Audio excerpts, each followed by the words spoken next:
What we really wanted was for the students to think like storytellers, like mathematicians, and like filmmakers. This was a pretty complex combination.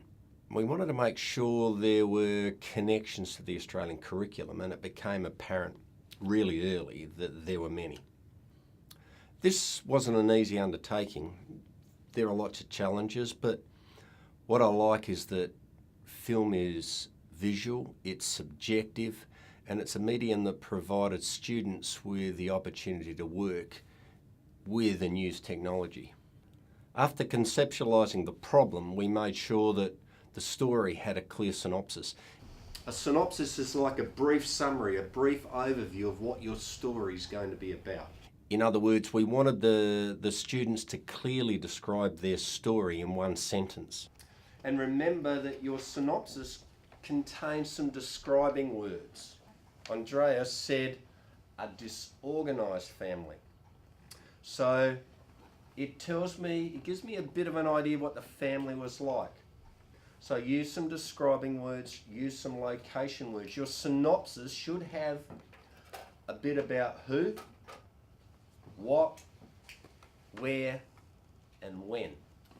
So as storytellers, their story had to be engaging. So we talked about different shots and why we would use particular shots and for what purpose and in different situations. We talked about the importance of the setup or the opening of the story and how that was the hook to draw the viewers in. We spent time developing concise dialogue and what parts of the story would be narrated. We discussed how non-verbal communication could be used, things like body language and gesturing and facial expressions. Kids had to improvise and be really creative. They couldn't be at the airport to shoot an airport scene or in a jail to create a breakout scene, so they had to adapt. And this part of the project worked really well. We talked about written text and where and how it could be used to describe locations and provide important facts and figures that were needed to solve the problem. The kids came to understand why the duration of shots was really important to keep the story, moving along, but also at particular or appropriate spots to slow down or to pause to allow the viewer to digest important information.